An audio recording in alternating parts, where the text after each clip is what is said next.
सबसे बड़ा भक्त कौन? एक बार फिर देवर्षि नारद के मन में यह अभिमान पैदा हो गया कि वे ही भगवान विष्णु के सबसे बड़े भक्त हैं।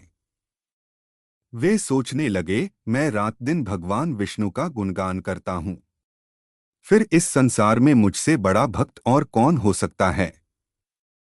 किंतु पता नहीं श्रीहरि मुझे ऐसा समझते हैं या नहीं। यह विचार कर नारद भगवान विष्णु के पास क्षीरसागर में पहुंचे और उन्हें प्रणाम किया। विष्णु जी बोले, आओ नारद, कहो कैसे आना हुआ। नारद बोले, भगवन, मैं आपसे एक बात पूछने आया हूँ। भगवान विष्णु बोले, मैं तुम्हारे मन की बात जानता हूँ नारद, फिर भी तुम्हारे मुंह से सुनना चाहता हूँ। नारद ने कहा, हे देव, मैं जीवन भर आपका गुणगान करता रहा हूँ, पल पल हर क्षण मुझे बस आपका ही ध्यान रहता है। आप मुझे यह बताइए कि क्या मुझसे भी बड़ा आपका कोई अन्य भक्त है संसार में। भगवान विष्णु समझ तो पहले ही गए थे कि नारद को अपनी भक्ति पर अभिमान पैदा हो गया है, किंतु अपने मन की बात छुपाकर वे बोले, नारद, इस प्रश्न के लिए तो तुम्हें मेरे साथ मृत्यु लोक चलना पड़ेगा। नारद बोले, ठीक है भगवन, मैं मृत्युलोक चलने के लिए तैयार हूँ। भगवान विष्णु नारद को लेकर मृत्युलोक चल पड़े। धरती पर पहुंचकर दोनों ने किसान का भेष धारण किया और एक गांव के किनारे बनी एक झोपड़ी की ओर चल पड़े। विष्णु बोले, नारद, मेरा एक बहुत बड़ा भक्त यहाँ इस कुटिया में रहता है। आश्चर्य है, क्या मुझसे बढ़कर भी किसी की भक्ति हो सकती है। नारद के मुख से निकला, क्या वह भी मेरी तरह आपका ध्यान लगाए रहता है। आओ स्वयं ही जान लोगे। विष्णु ने कहा और उस कुटिया की ओर बढ़ गए। किसान उस समय कुटिया के बाहर अपनी गाय को बांध रहा था। किसान उस समय कुटिया के बाहर अपनी गाय को बांध रहा था। उसके मुख से हरि हरि गोविंद का स्वर निकल रहा था। किसान भेषधारी विष्णु ने उसके निकट जाकर नारायण नारायण कहा तो किसान ने विनीत स्वर में पूछा, आप कहाँ से आए हैं? भद्र, मेरे लिए कोई सेवा हो तो निःसंकोच बताइए। किसान वेशधारी भगवान विष्णु ने कहा, हम नगर जा रहे हैं, पर अंधेरा घिरने लगा है। वन में जंगली पशुओं का डर है, इसलिए रात भर आश्रय चाहते हैं। किसान ने प्रसन्न भाव से कहा, मेरी कुटिया में आपका स्वागत है। भद्र, और जो रखा सूखा घर में है, आपके लिए हाजिर है। भगवान ने मुझे आप लोगों की सेवा करने का अवसर दिया है, बड़ी कृपा हुई उनकी। बाहर दालान ने एक खटिया पर दोनों को बिठाकर किसान अंदर गया और अपनी पत्नी से कहा, देवी, दो अतिथि आए हैं। किसान की पत्नी उस समय अपने बच्चों को भोजन परोस रही थी। धीरे से आटे का बर्तन दिखती हुई बोली, घर में इतना सा ही आटा है और ये बच्चे और भोजन मांग रहे हैं। किसान बोला, कोई बात नहीं, हम अतिथियों को भरपेट भोजन कराएंगे। तुम बच्चों को आज कांजी बनाकर पिला देना। नारद और भगवान विष्णु ने उन दोनों का सारा वार्तालाप सुना, फिर भी परीक्षा के लिए भोजन की थाली पर बैठ गए। जब दोनों भरपेट भोजन कर चुके तो नारद सोचने लगे, यह सीधा साधा गृहस्थ भगवान का सबसे बड़ा भक्त कैसे हो सकता है। उधर श्रीहरि ने किसान से और भोजन लाने की फरमाइश कर दी।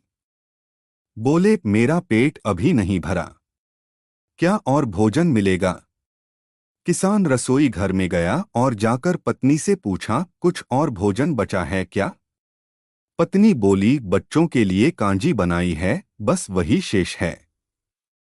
विष्णु और नारद वह भी पी गए। किसान और उसके परिवार को भूखे ही सोना पड़ा।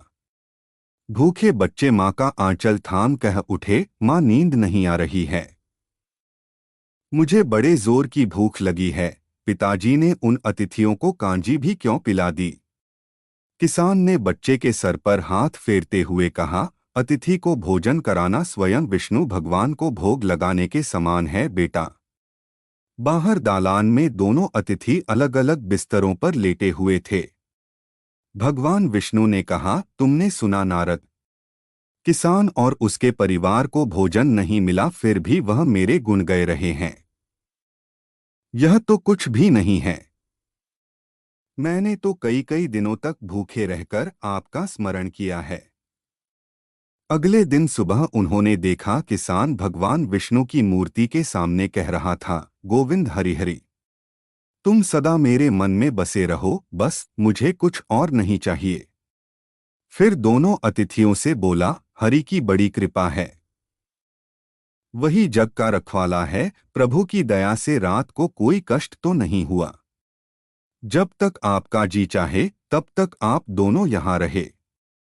मैं खेत पर जा रहा हूँ। किसान भेषधारी श्री हरि बोले, हम भी तुम्हारे साथ चलेंगे, यदि तुम्हें कोई आपत्ति न हो तो। नारद और विष्णु भगवान किसान के साथ उसके खेत पर गए। किसान बोला, यही है अपना खेत, अब मैं अपना काम करूंगा। गोविंद हरि हरि। नारद बोले, तुम तो सत्पुरुष हो, भगवान के बड़े भक्त हो, हर घड़ी उनका नाम लेते रहते हो। किसान बोला, अरे कहाँ, काम से जब भी थोड़ा बहुत समय मिलता है तभी उनका नाम लेता हूँ।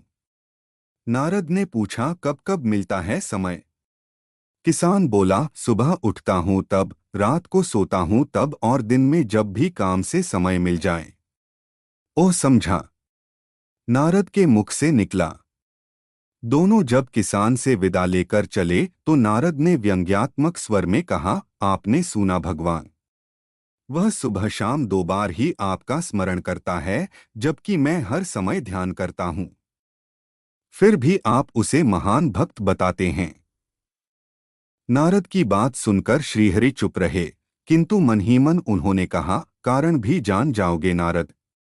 विष्णु ने एक कलश को तेल से लबालब भरकर नारद को दे दिया और बोले, नारद इसे अपने सिर पर रखकर बिना हाथ लगाए सामने वाली पहाड़ी तक ले चलो। ध्यान रहे इस कलश में रखे तेल की एक बूंद भी जमीन पर गिरने न पाए। नारद बोले, यह कार्य सहज तो नहीं है। यह कहकर नारद ने कलश सिर पर रख लिया और पहाड़ी की ओर चल दिए। नारद पहाड़ी तक गए और लौट आए। विष्णु बोले, लौट आए नारद, ठीक है, अब यह बताओ कि इतनी दूर जाने और आने में तुमने कितनी बार मेरा स्मरण किया है? नारद बोले, एक बार भी नहीं भगवान। करता भी कैसे, मेरा सारा ध्यान तो तेल और कलश की तरफ लगा हुआ था। श्रीहरि बोले, तब तुम ही सोचो, वह किसान दिन भर कठिन परिश्रम करता है, फिर भी 2-4 बार मेरा स्मरण जरूर करता है, और तुम एक बार भी मेरा स्मरण नहीं कर पाए। विष्णु की बात सुनकर नारद के अंतर्चक्षु खुल गए। वह श्रीहरि के चरणों में गिरकर बोले, मान गया प्रभु, जो संसार के झंझटों में रहकर भी आपका स्मरण करते हैं, वे ही सबसे बड़े भक्त हैं।